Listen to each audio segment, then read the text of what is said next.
And the next week is a week of continuous control. You remember, dear students? Don't forget your tasks, don't forget your answers. Today we continue to talk about being, and the next week also we continue to talk about being. The next week we'll talk about materialism, materialistic understanding of being. Today we are talking about Plato. Plato is a big topic. About Plato, about the beginning of the so-called objective idealism, you remember the term, and then we continue with the difference between Oriental and Western patterns of thought, patterns of being, and especially the concept of nothingness, and material world will continue the next week. So, who's Plato? I'm sorry, I have no pen today, because так, я сходила, честно пыталась найти, где продают фломастеры, но не нашла. So, Plato, but you can understand my English, it's not difficult.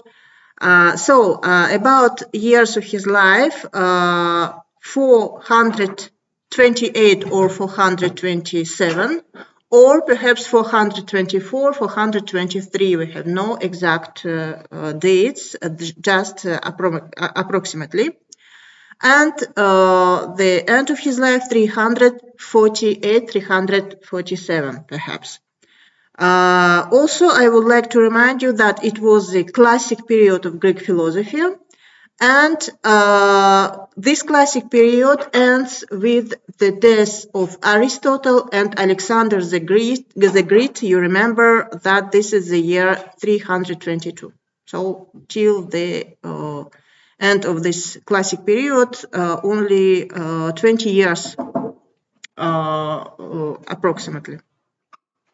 So Plato is considered like the founder of Western spirituality, the whole Western spirituality.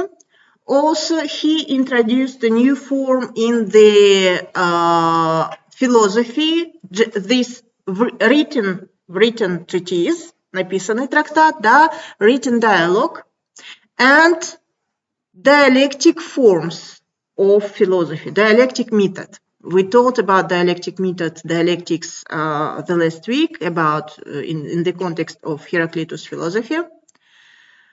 Also, Plato is the father of Western political philosophy, and the main theory, his philosophical theory, which is the very foundation of all these beginnings started by Plato, is the theory of forms, and forms with the capital F. These forms also received name in Plato's dialogue like ideas. The word itself, idea, you understand idea, provides from Greek eidos. This is a Greek word, eidos. So these forms, eidos, is the foundation of the Platonic realism or Platonic idealism. And when we are talking about realism, you don't confuse, please, with materialism. Often students confuse with materialism, so it's not the same. Realism, it's about what is real. So according to Plato, ideas are real. That's why we talk about objective idealism, because ideas like objects, something outside of us. Plato is also the founder of academy.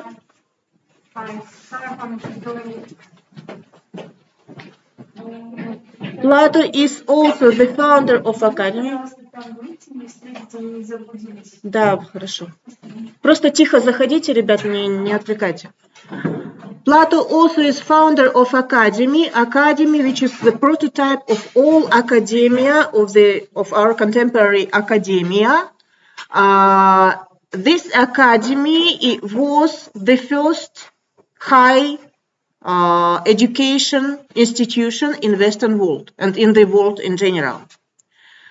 The word academy provides from Greek hekademia, later became academia, and academos is just the name of legendary Athenian hero. So this academia was founded in the place which was called by this name, Academos. So that's why Academia, Academia. One of versions of the origins of this word.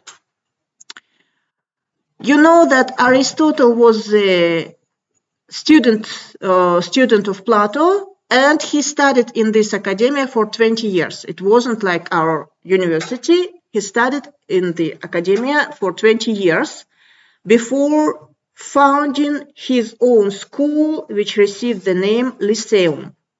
Lycée.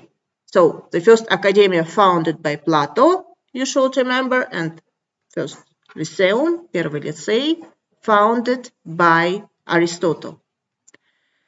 And Plato's academy existed from 387 to 88 BC. Many years. Today, of course, you can't find the building of academia, but you can find on the north of Athens, you can find the place, this archaeological place where academia was founded.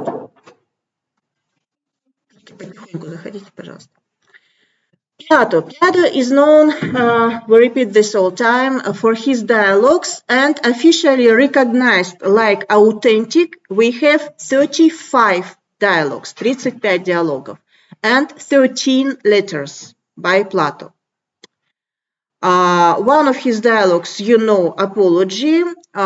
Usually researchers, specialists of Plato's philosophy say that we have early dialogues, middle dialogues, and later dialogues, late dialogues, but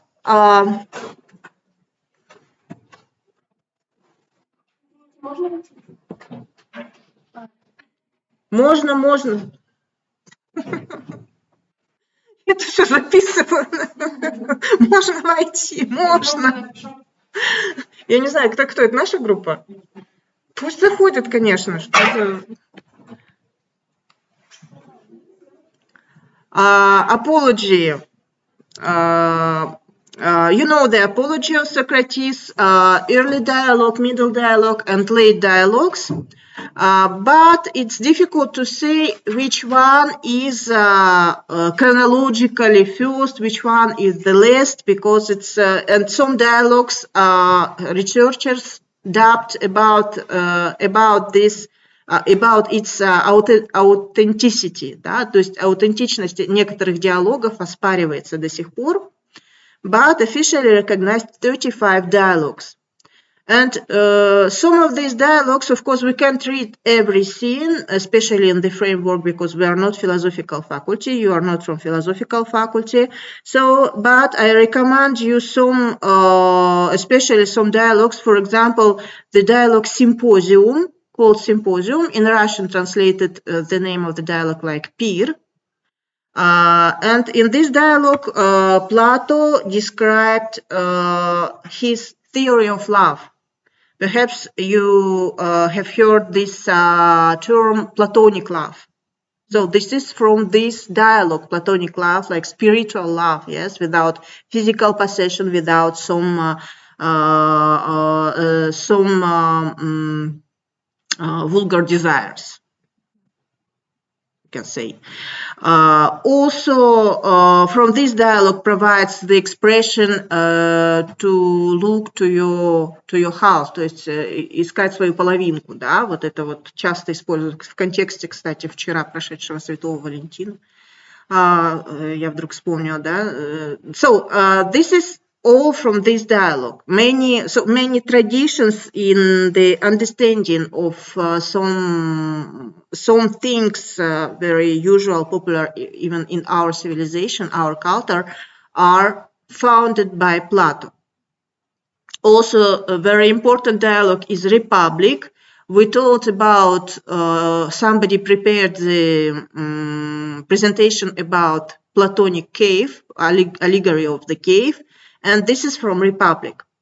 Republic explains Plato's political theory, and when we will talk about political theory of Plato, also we will talk about this dialogue also. So Plato, as you can see, is known for his many of his theories, but also he's known for his method. Please come in, don't ask. And this method, we touched this when we talked about dialectics. Also received the name of elenchus. Elenchus is the Greek word which means refutation. So if you can't hear exact the pronunciation, you can see also the presentation in the video. So this refutation is like Socratic method, Socratический метод, also Socratic elenchus, Socratic method, elenctic method, or also maieutics. Maieutics is the Greek word, which, так, я еще раз забыла посмотреть, как это будет по-английски, родовспоможение или акушерство. Маевтика. Да. Ребят, когда опаздываете, просто потихоньку заходите молча, потому что мне приходится отвлекаться. So, why maieutics? Why this term? Because in dialogues, you can see from, for example, from Apology, but also from other dialogues, much more that it's like to help the thought to be born, помочь мысли родиться. Поэтому речь идет о маевтике. Поэтому этот метод Сократ также называл маевтика. So he said, as I help the thought to be born. So what's so particular in this elenctic method? It's about the understanding of truth. You remember from Apology that Socrates was like every time like, I'm not sophist. I'm not sophist. First of all, I don't take money for my teaching. This is the first. But why not sophist? Also because of their philosophical positions. According to sophists, man is the measure of all things. One of very famous also expressions, man is the measure of all things. How could you translate this?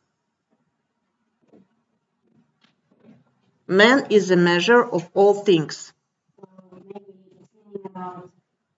The meaning is about that the man is only one creature that can actually measure something.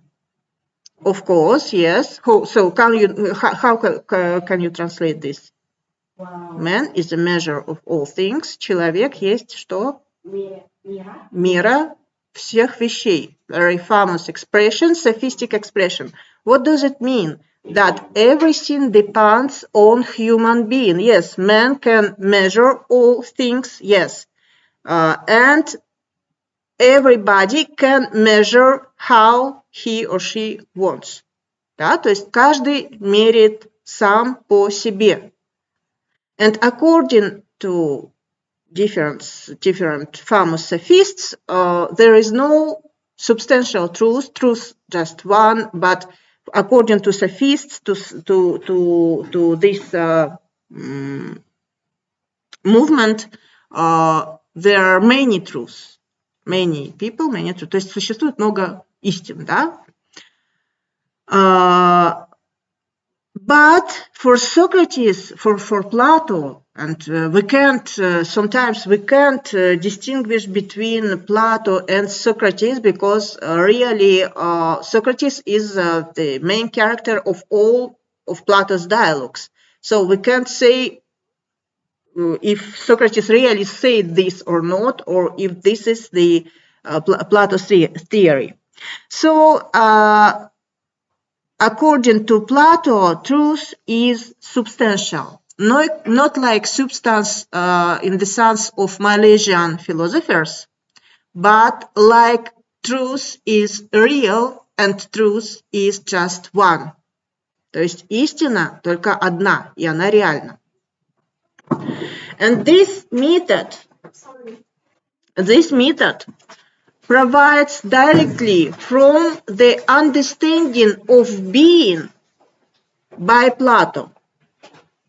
This is the most important part of his theory, and this theory, the main principle is that the material world is considered as only an image or copy of the real world. So, for this theory of eidos or theory of forms, there are two worlds. One world is the world of flux, the world of becoming. We said it was remarked already by Malaysians, by first philosophers, that everything changes. You remember also Parmenides, you cannot step into the same river twice. It means that the river changes, you change every time, and everything changes. So there is nothing which stays without change. This is the world of becoming. And this apparent world of concrete objects is constantly changing. But the second world, the most important and the real world, is the world of ideas. In this world, the unseen world of forms, ideas can be grasped by reason. This world is unchanging. For your understanding of what does it mean exactly, you can imagine, for example, the human being. You see me, you, your group mates, and we are all very different. And sometimes human beings are really different.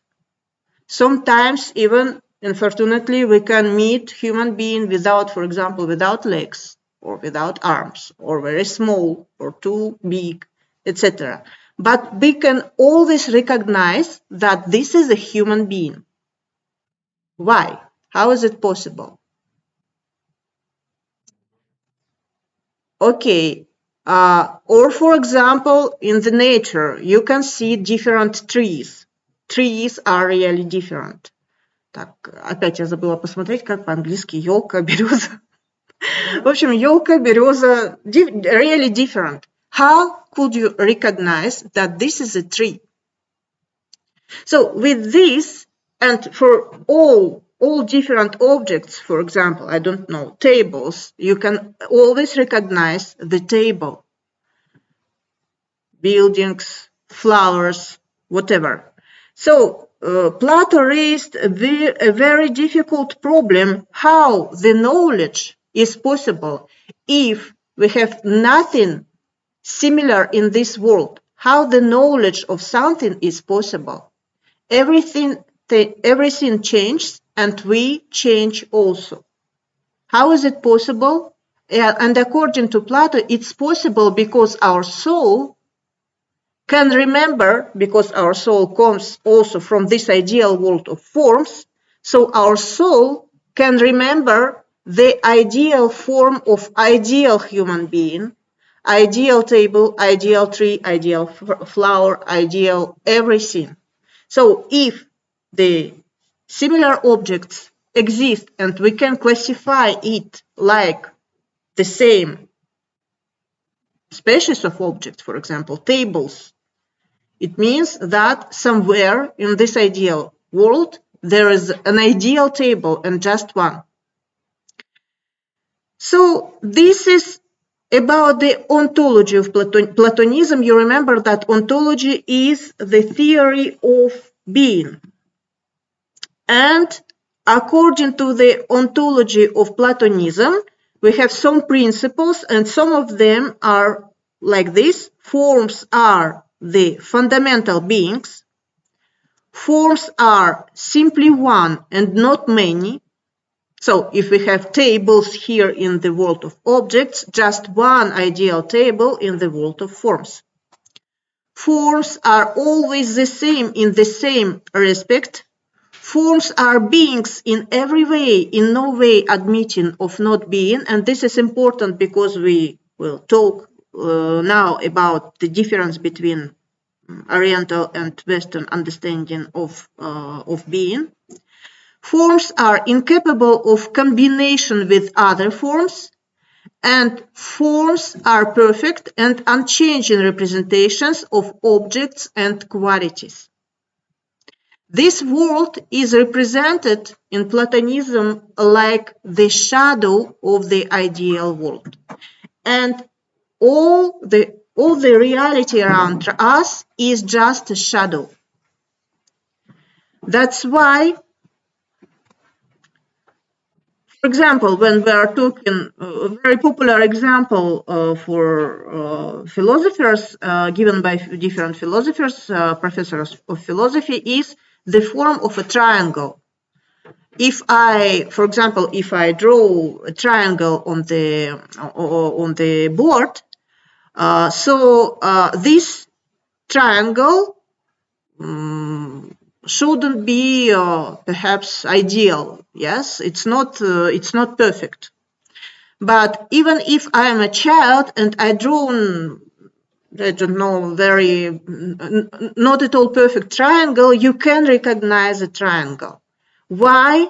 Because we remember the form of the ideal triangle from this ideal world of forms, and it's only the intelligibility of forms triangle, of form triangle, that allows us to know that the drawing is a triangle. So the intelligibility, who can understand?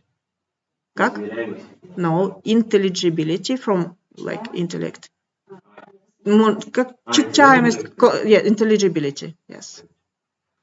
Intelligibility, intelligible is about comprehensible. То есть читаемость, воспринимаемость, да, intelligibility. It's an important term in philosophy. So, intelligibility is a measure of how comprehensible a speech, or in the case of forms, an object is in given conditions. The second example, you remember the allegory of the cave. You remember the story of prisoners who are enchained in this cave and who can see only shadows, and who understand these shadows just like the reality, the real world. And this history with the cave raises the epistemological problem, of course, the problem of knowledge. How could we know that we see what we see? So we can see things, and you, from scientific faculties, you understand perfectly that we can sometimes we can't see the reality. For example, I don't know, COVID, this small virus, we can't see, but it's real. So epistemological problem, this epistemological problem is exactly about this. What is the reality, what we see or what we can't see? But also ontological problem, because ontological problem is about the real being. What is real? What we see or some world outside of this world of shadows. In many dialogues, Plato described his theory of forms, but one of them is Cratylus, and he explained like this in the paragraph 440, his vision. I quote, "But if the very nature of knowledge changes, at the time when the change occurs, there will be no knowledge, and according to this view, there will be no one to know and nothing to be known. But if that which knows and that which is known exist ever, and the beautiful and the good and every other thing also exist, then I don't think that they can resemble a process of flux as we were just now supposing." Да? I repeat, But if the very nature of knowledge changes, то есть если сама природа знания меняется, at the time when the change occurs, there will be no knowledge. В тот момент, когда происходит это изменение, знание невозможно. And according to this view, there will be no one to know and nothing to be known. И согласно этой точке зрения, не будет того, кто знает, и не будет что знать. Да? But if that which knows and that which is known exist ever, то есть если тот, кто познает, и то, что он познает, всегда существует, то есть есть какой-то прочный фундамент для знания, and the beautiful, and the good, and every other thing also exist, и красота, и доброта, и любая другая вещь также существует, then I don't think that they can resemble a process of flux. То есть я не думаю, что они могут походить на вот этот процесс потока, как они говорят, да, по-философски выражаясь, то есть на этот мир становления, becoming, as we were just now supposing.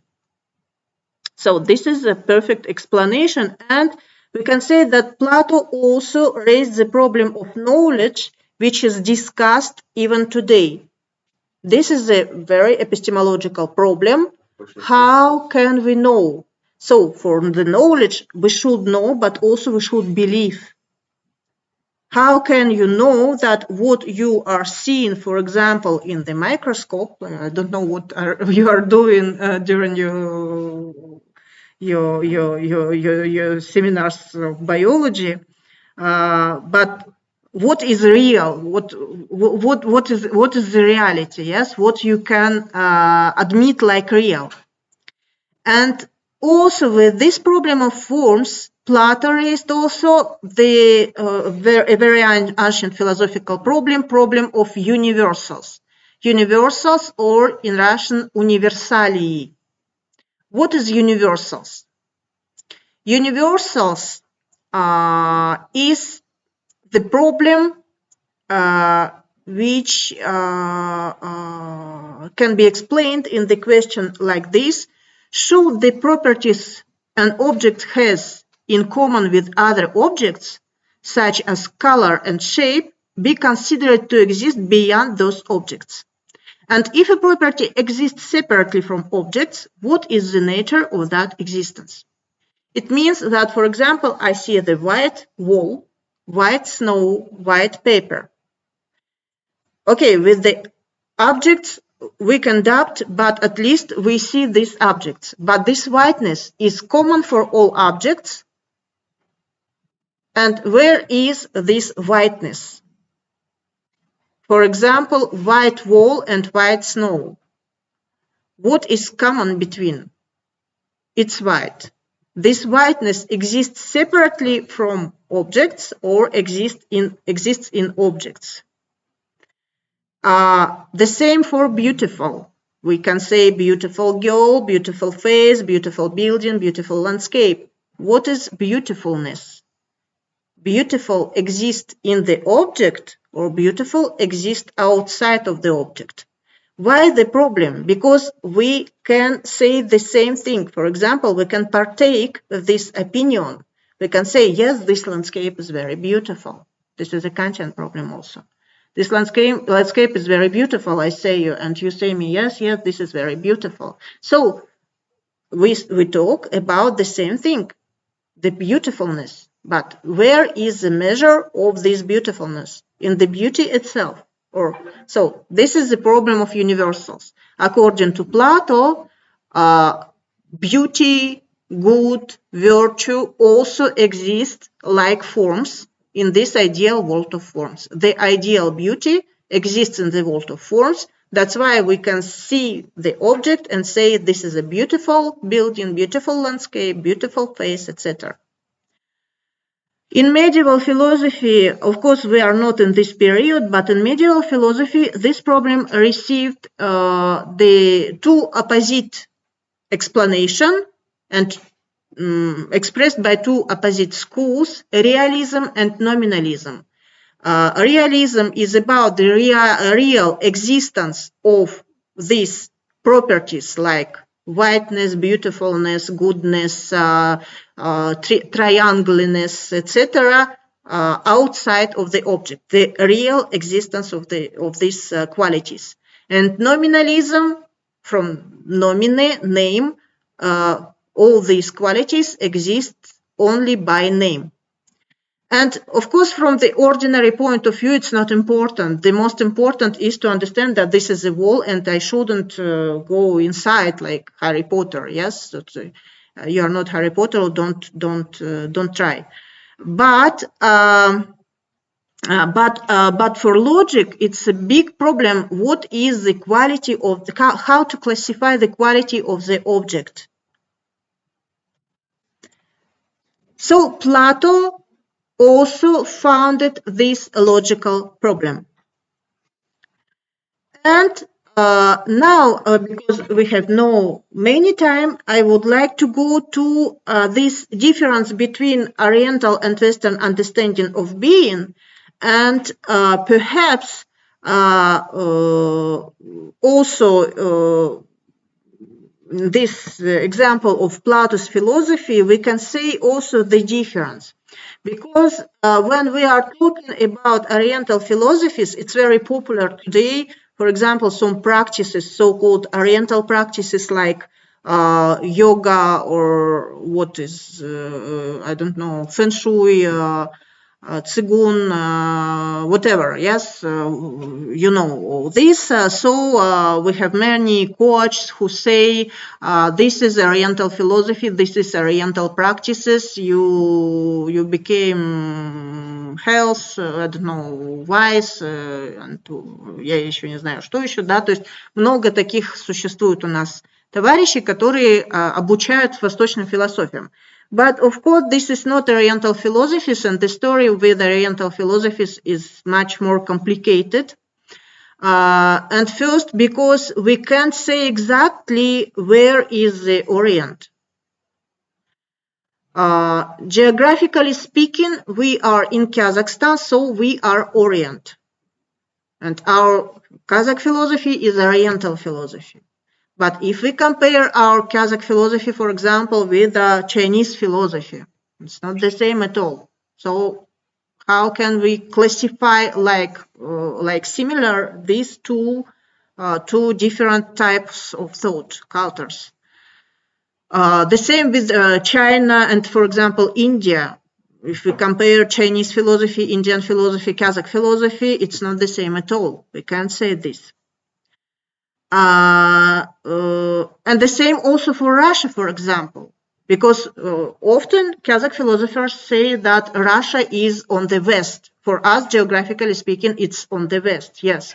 But for European thinkers, perhaps not. Perhaps it's different because, of course, Russian philosophy is very different. So where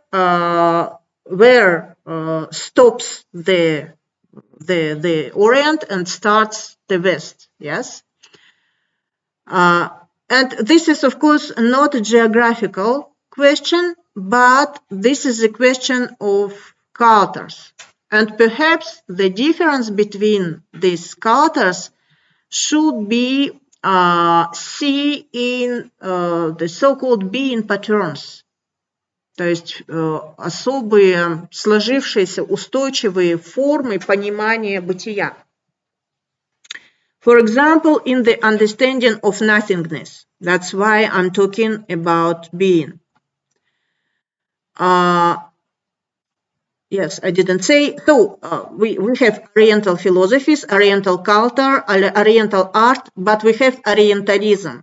And all these so-called Oriental practices popular in nowadays, not really Oriental, but something from Orientalism. Orientalism, it's a term used by art historians, designers, writers for describing this Eastern world. And for example, you can see this kind in some museums, you can see this kind of pictures. I can't, unfortunately, I can show you this kind of pictures like in this Музей Д'Орсе, например, у них целый зал вот такими вот забит. Обнаженные девушки в гареме. Считается, что это изображение Востока. Да? Женщины в гареме непременно голые и непременно веселятся. Я сомневаюсь, что так было. Скорее всего, нет. Но, в общем, this is a pure Orientalism, yes? Just this romanticization of the Eastern cultures, romantic vision of the life in the harem, или где-то, да, то есть... So this is according, for example, to the researcher Edward Said, who in 1978 published the book Orientalism. According to him, this is the vision, or this is the Western attitude, Orientalism towards Middle Eastern, Asian and North African societies. And so these societies are considered like static, undeveloped, fabricates a view of Oriental culture that can be studied, and implicit is the idea that Western society is, in comparison with these Eastern societies, developed, rational, flexible, and of course superior, so it can study. Don't confuse Oriental and Orientalism. But as I said, being patterns perhaps are the key for understanding, nevertheless, the difference between Western and Oriental. You remember Parmenides. What is the main doctrine of Parmenides? Who can say?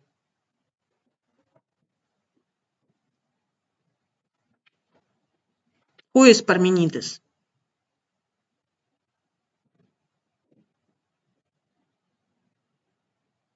We talked about him 2 weeks ago.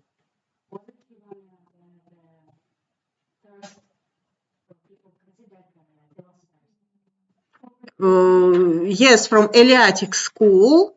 So he invented the philosophical system called monism. Monism, what is it about?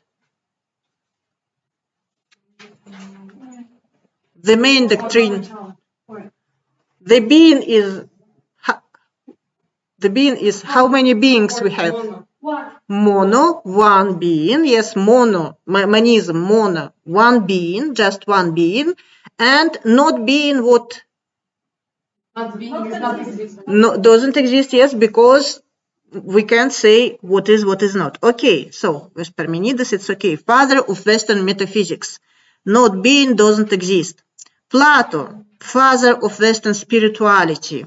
Forms are beings in every way, in no way admitting of not being. So if we have tables, we can be sure that form of the ideal table exists somewhere. Now just remember, I'm sure you know what is the goal in Christian or Islamic beliefs. What is the goal of human life in Christianity or in Islam?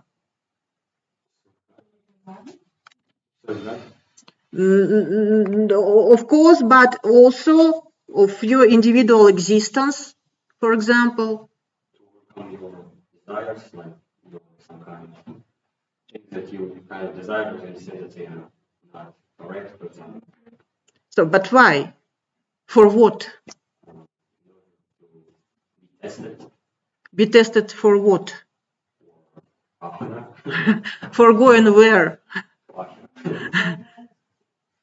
In paradise, yes, or in the heaven or in the hell, of course. This is why we are talking about Christian and Islamic spirituality, because the same root. The root is Abrahamic religion. We call from historically speaking, it's Abrahamic. So anyway, in two religions, the existence continues after the death. The main idea, yes, you can go, or you, not you, somebody can go to the hell or to the heaven, but the existence continues. So perhaps this Western spirituality doesn't accept the nothingness. So even the hell is better than don't exist. The not existence is just horrible. Yes, the fear of nothingness. But perhaps you know Buddhism. Buddhism you have heard about. What is the goal in Buddhism? Of your rebirth, it's not the goal. It's just everybody rebirths. But the goal of this samsara is this just колесо перерождений, да? So what is the goal? Why you shouldn't commit sins, for example? Why you shouldn't Incarnate into a human being, inhuman again, but if you are a good person, you reincarnate in what forms?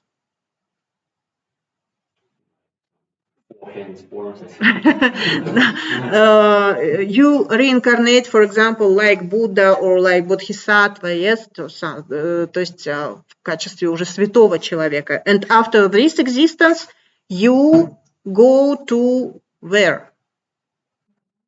Nirvana, yes, exactly. What is Nirvana?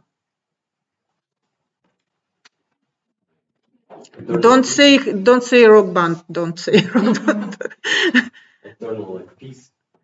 Like peace, perhaps. State of happiness. But what is happiness according to Buddhism?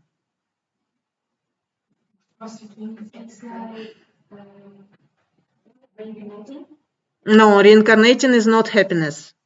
So, okay, nirvana in Sanskrit literally means blown out. Blown out like fading or extinction. Задуть, как лампу. Нирвана – это состояние угасания. So, to go to nirvana is to go to the not existence. Just disparate.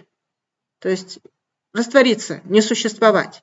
Because according to Hinduism, to all Hindu religions, I'm not specialist of Oriental culture, but it's very known. According to Buddhist spirituality, the existence is sufferance.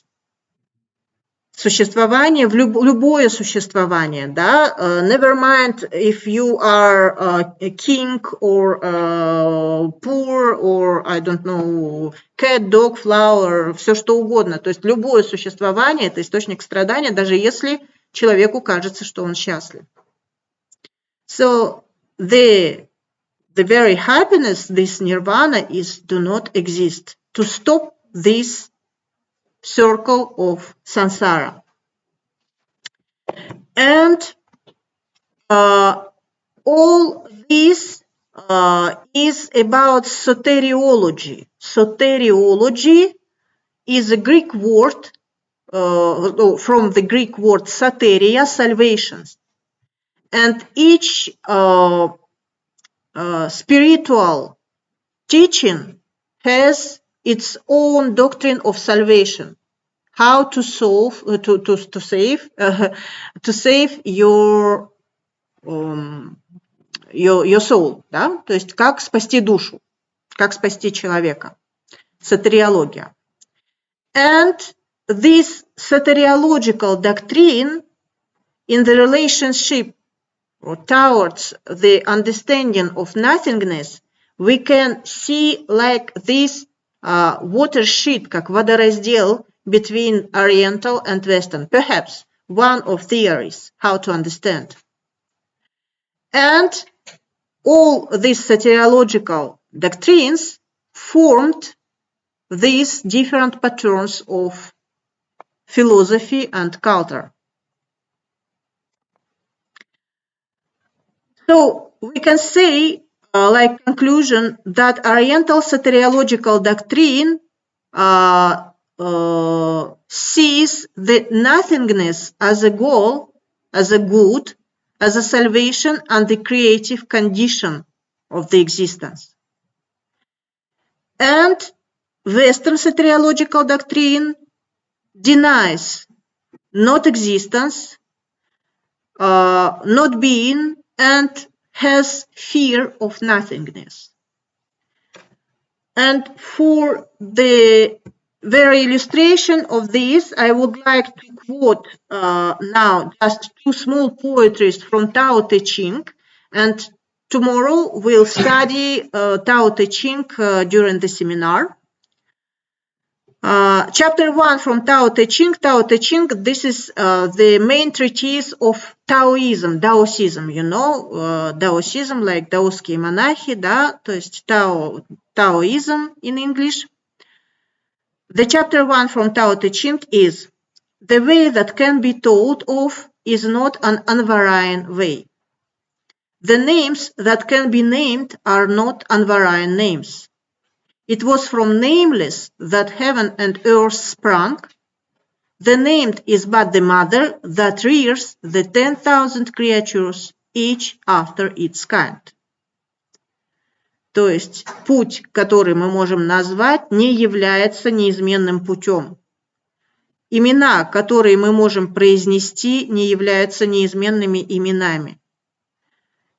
Из безымянного происходят небо и земля, а то, что названо, является матерью, которая создает 10 тысяч созданий. Да? In chapter 11, we put 30 spokes together and call it a wheel, but it's on the space where there is nothing that the usefulness of the wheel depends. We turn clay to make a vessel, but it's on the space where there is nothing that the usefulness of the vessel depends. We pierce doors and windows to make a house, and it's on these spaces where there is nothing that the usefulness of the house depends. Therefore, just as we take advantage of what is, we should recognize the usefulness of what is not. Да?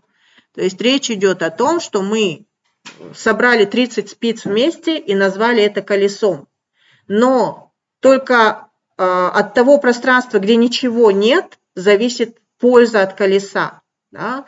Мы также сделали ключ для весла, да, который и назвали это кораблем, насколько я понимаю, да, но только от того пространства, где ничего нет, где может вот это вот весло как бы двигаться, зависит польза от корабля. Строя дом, мы делаем окна и двери, и только вот этого пространства, где нет ничего, то есть в двери ничего нет, правда, там есть сама дверь, в окне ничего нет, но от этого зависит польза дома. То есть для того, чтобы мы воспользовались тем, что есть, мы должны признать пользу того, чего нет. So this is perhaps also one of the expressions of this understanding of nothingness, of the emptiness, the creative role of emptiness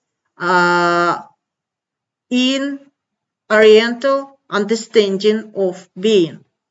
And for questions for the next lecture, you will get questions for both lecture 3 and 4, 6 questions.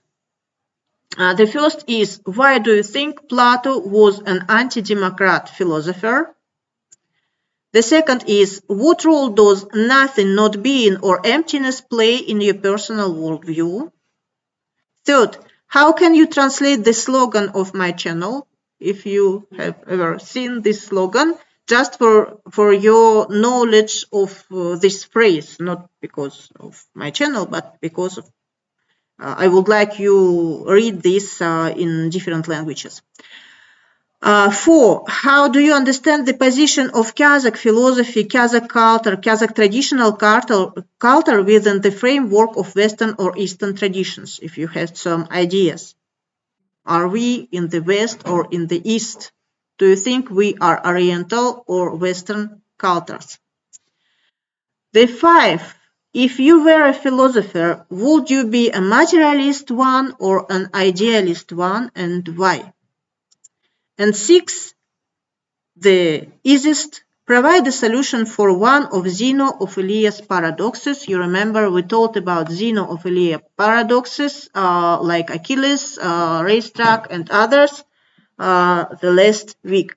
So thank you very much for visiting my lecture, and tomorrow you can you can present your presentations and see you tomorrow.